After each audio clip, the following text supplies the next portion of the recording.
التحكم في النجاح. ودي كانت النتيجة الثالثة.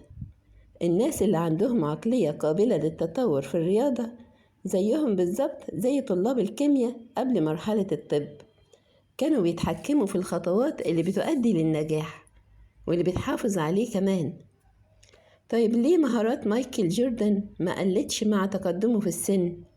صحيح هو فقد شوية طاقة وسرعة، بس عوض ده إنه اشتغل أكتر على لياقته البدنية وعلى الحركات بتاعته، زي تصويبة الدوران الشهيرة، ودخل الدوري وهو نجم في السلام دانك، وخرج منه كأكتر لاعب متمكن لعب اللعبة.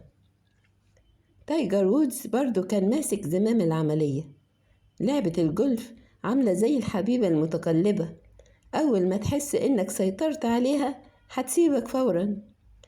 المدرب الشهير بوتش هارمون بيقول ضربة الجولف يمكن تكون أبعد حاجة عن إنها تبقى مهارة مثالية في الرياضة، وأكتر الضربات استقرارا هي بس تقريبا اللي قابلة للتكرار، ومفيش ضربة بتثبت على حالها، دايما شغالة في التطوير. عشان كده حتى أكبر نجم في الجولف بيفوز بجزء صغير من البطولات، وممكن يقعد فترات طويلة من غير ما يفوز. وعشان كده كمان السيطرة على العملية بقت حاجة حيوية وأساسية. والد تايجر وودز كان حريص جدا من بدري إنه يعلمه إزاي يتحكم في تركيزه وفي استراتيجيته جوه الملعب. كان بيعمله دوشة متعمدة أو يرمي حاجات وقت ما تايجر الصغير يكون على وشك إنه يضرب الكورة. الطريقة دي خلته يتعلم إزاي ما يكونش عنده تشتت بسهولة. ولما تايجر كان عنده 3 سنين بس، أبوه بدأ يعلمه يفكر بطريقة احترافية في إدارة اللعب. في مرة ضرب الكرة ورا مجموعة شجر، أبوه سأله ناوي تعمل إيه دلوقتي؟ تايجر كمل على نفس منهج أبوه، وبقى هو كمان مسؤول عن كل تفصيلة في لعبه. دايما بيجرب وبيلاحظ، بيطور وبيعرف يفرق بين إيه اللي ينفعه وإيه اللي مش بينفعه، وفي نفس الوقت عنده خطة طويلة المدى بتحركه وبتوجهه. أنا عارف كويس أنا بلعب إزاي، وعارف عايز أوصل لإيه، وعارف إزاي أوصل له. زي مايكل جوردن، تايجر كمان بيتحكم في دوافعه، بيخلي التمرين حاجة ممتعة بالنسبة له. بيقول بحب أشتغل على الضربات، أغيرها وأظبطها، وأثبت لنفسي إني أقدر أنفذ ضربة معينة في الوقت اللي أنا أختاره. وكمان بيحفز نفسه بفكرة وجود منافس منتظره في المستقبل. هو عنده 12 سنة، يبقى لازم أدي لنفسي سبب أخلي بيه التمرين أصعب وأقوى. مارك أوميرا شريك تايجر في الجولف وصاحبه، كان عنده اختيار صعب إنه يلعب جنب تايجر وودز، واحد من أروع اللعيبة اللي شافهم الجولف. كان ممكن يخليه يحس بالدونية أو بالغيرة، لكن مارك اختار طريق تاني، إنه يتعلم من اللي بيشوفه قدامه. مارك كان واحد من اللعيبة اللي موهبتهم واضحة، لكن عمرهم ما حققوا اللي كان متوقع منهم. ولما اختار إنه يتحكم هو في لعبة ويتعلم، ده غير مساره تماما. تايجر وهو عنده 21 سنة كسب بطولة الماسترز، وفي الليلة دي نام وهو حاضن الجاكيت الأخضر اللي بيمثل الجايزة. وبعدها بسنة كان هو اللي بيقدم الجاكيت الأخضر لمارك أوميرا. أما ماكنرو فقصته كانت مختلفة خالص، مفيش أي إشارة إنه كان بيشتغل على تطوير لعبة علشان يحافظ على مكانه على القمة. ولما مستواه كان بينزل ما كانش بيعمل أي مراجعة حقيقية لنفسه، غير إنه كان دايما بيدور على إنه يلوم أي حاجة خارجية. في مرة مثلا لما مستواه نزل شوية سنة 82، قال في شوية حاجات صغيرة حصلت خلتني أخرج بره تركيزي لمدة أسابيع، وده منعني من إني أسيطر على البطولات. هو دايما الضحية. طيب ليه ما اشتغلش على نفسه علشان يتغلب على الظروف دي؟ ببساطة لأن دي مش طريقة تفكير العقلية الثابتة. بدل ما يواجه التحديات ويحل مشاكله، كان بيتمنى لو كان بيلعب رياضة جماعية عشان يقدر يخبي عيوبه. لما تكون مش في أحسن حالاتك تقدر تخبي ده بسهولة أكتر في الفريق.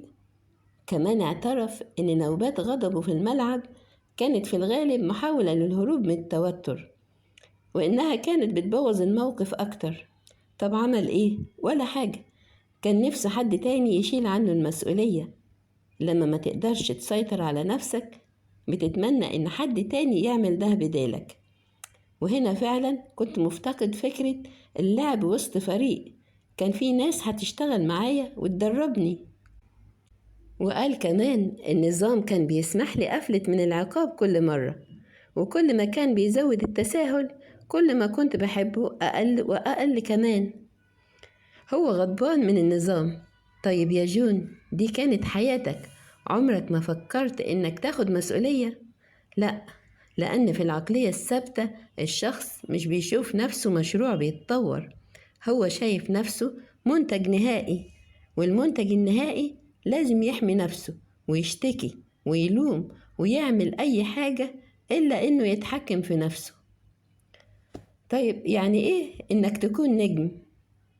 هل معنى إنك نجم إن مسؤوليتك تجاه الفريق بقت أقل؟ هل دورك بس إنك تكون مميز وتكسب الماتش؟ ولا الحقيقة إن مسؤوليتك بتكون أكبر؟ تعالوا نشوف مايكل جوردن بيقول إيه.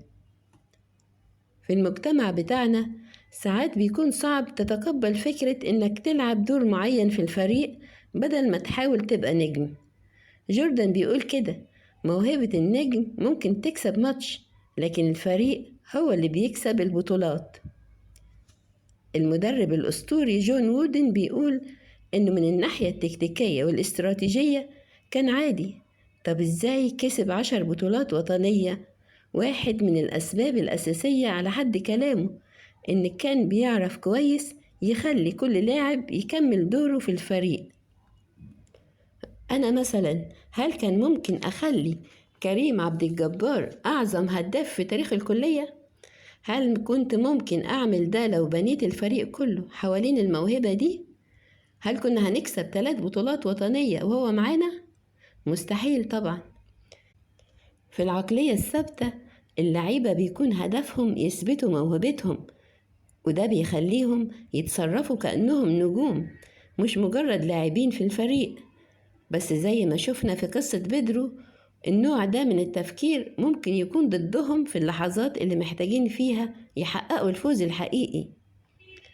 وباتريك إيوينج يعتبر مثال واضح اللي كان ممكن يكون بطل في كرة السلة في السنة اللي تم اختياره فيها، وكان هو الاختيار الأهم والأكثر تشويقا في السنة كلها. النيكس كسبوا اليانصيب واختاروه، وبقى عندهم دلوقتي ألبرجين إيوينج وكارترايت، الاتنين أطول من 7 أقدام. كانت فرصة ذهبية للبطولة، بس المشكلة إن هما كانوا محتاجين إيوينج يلعب باور فورورد، وهو ما كانش مبسوط. مركز السنتر هو المركز النجم، وممكن كمان يكون ما كانش واثق في تسديداته من بره زي ما بيتطلب من الباور فورورد. طيب إيه كان ممكن يحصل لو فعلا إدى كل اللي عنده؟ عشان يتعلم المركز ده، أليكس رودريجز أحسن شورت ستوب في البيسبول وافق يلعب في مركز ثالث لما راح لليانكيز. اضطر يعيد تدريب نفسه، والفترة مستواه ما كانش زي الأول، لكن بدل كده كارترايت اتنقل لفريق البوليز، والناكس عمرهم ما كسبوا بطولة. كمان عندنا قصة لاعب الكرة كيشون جونسون، واحد من أكتر اللاعبين الموهوبين، لكنه كان مركز على إنه يثبت عظمته الفردية. لما سألوه قبل ماتش عن مقارنة بينه وبين لاعب نجم في الفريق التاني، قال: أنت بتحاول تقارن كشاف بنجم؟ الكشاف عمره قصير، لكن النجم في السماء على طول. هل كان بيلعب بروح الفريق؟ بيقول: أيوة، أنا بلعب بروح الفريق، بس في الأول أنا فرد، ولازم أكون رقم 1 اللي الكرة بتوصله، مش رقم 2 أو 3. لو أنا مش رقم واحد أنا هيبقى ماليش لازمة بالنسبة لكم، مش هقدر أساعدكم بجد.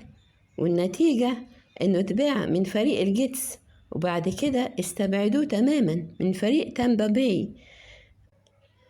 أنا لاحظت حاجة غريبة، في بعض النجوم لما بيتسألوا بعد ماتش بيقولوا إحنا، بيحسوا إن هم فعلا جزء من الفريق. لكن في نجوم تانيين بيقولوا أنا، وبيتكلموا عن زمايلهم وكأنهم ناس منفصلين، ناس محظوظين إن هم بيلعبوا جنبهم.